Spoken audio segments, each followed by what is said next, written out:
So the big change I just did with this build is I decided to use Pestilence instead of St. Elmo's engine with the LMG Petrov damage bonus on the armor, and then use the submachine gun as a secondary, basically only if I run out of ammo for my LMG, which I did briefly here. Yeah, and I think I definitely prefer... Oh, and I also changed... I got rid of Reviver Hive for Fixer Drone, because Reviver Hive, like, I noticed when I had it, I was trying to be extra careful to preserve that extra life. But the thing is, due to that, it was a skill I wasn't even using most of the time. Whenever it would pop, it would have, of course, a ridiculously long duration, and half the time it would pop, it wouldn't even save my life, because it'd get me up, but then it would be because I'm getting ridiculously flanked all of a sudden. The enemies spawn right behind me or some nonsense like that happens, which I still hate every time it happens. It always seems so unfair when you're just doing a control point and the next wave is like, oh, there's no more enemies. Oh, they're right next to you suddenly. You're dead. Unless you're a tank. It's like, again, they just want me to only ever play on my tank build and not get frustrated with dying at various points. Anyway, that video is blacking out now, but yeah, that's just to conclude. That was the big change, because I felt like Fixer Drone, especially with when I have such low armor anyway, it doesn't take that long for it to recover my armor, and I've noticed my armor does matter. Like, it helps me live on a glass cannon. It still helps me survive those few extra hits to get back to cover or something whenever I do get flanked, and if I have a time to do it. And also lets me pop out of cover periodically to keep shooting even if I'm the target while I'm in cover. And Fixer Drone helps me actually do that, so I can keep shooting behind cover sometimes even if I'm taking occasional damage. And it helps me preserve my armor kits for the true emergencies. So, yeah, I kind of prefer Fixer Drone still over Reviver Hive, because it's just constantly assisting, whereas Reviver Hive just... It can come in clutch. I'm not saying it's a terrible skill. It's just I still think it's inferior, honestly. Maybe like in Summit Floor 100 if I ever do that nonsense again, which I hate, or any of the most BS stuff in the game where the whole team basically needs to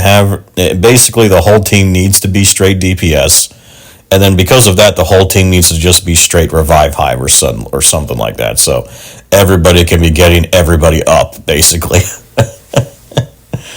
Like, everyone's trying to avoid dying, but then if people die, someone can do a Reviver Hive. And I was doing the card pistol, where if you switch to that pistol with an extra skill tier, it gives you an extra charge for Reviver Hive. So you can drop it to revive an ally, and yet still have one preserved for yourself. Again, very smart. I think it's still a great build. It's just a great skill for this kind of glass cannon build. For me personally, I'm like, I just want Fixer Drone. I want the armor. I want my armor to regen. I need something to regen my armor when I get hits, and Reviver Hive is just barely ever helping me, I feel like.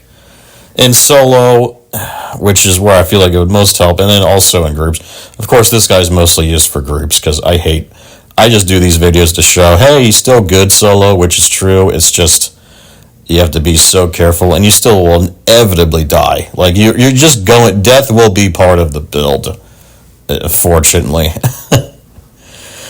But I also really like the Pestilence change, because Pestilence, I could tell, its raw DPS is still good, but then the effect it does has now come in clutch multiple times, just killing an enemy behind cover I was trying to finish off, or killing a red enemy. Like, it doesn't do enough to kill yellows, but if I kill like a yellow, sometimes the residual damage will be enough to take out a red behind cover from his full health bar. Of course, that's only when I'm soloing, though.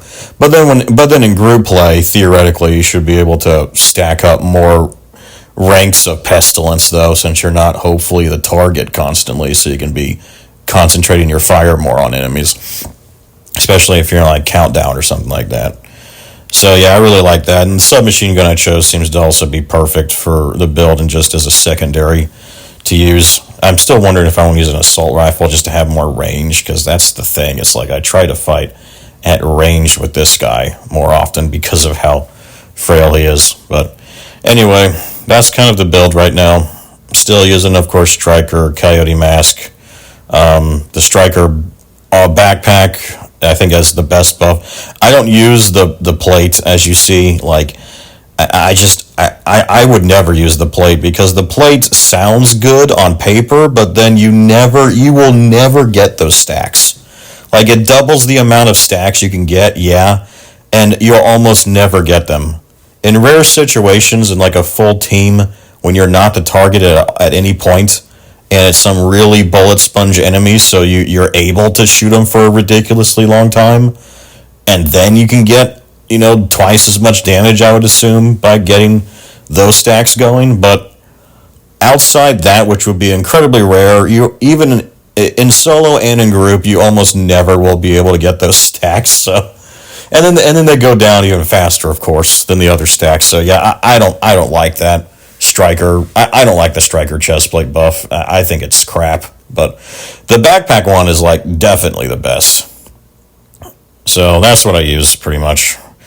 We'll see how I change it up later. I'm still getting used to playing like this, like I'm in Call of Duty, not playing as a tank, but I'm adapting because I have to, and I understand most content in this game, you have to just play as a straight gun build.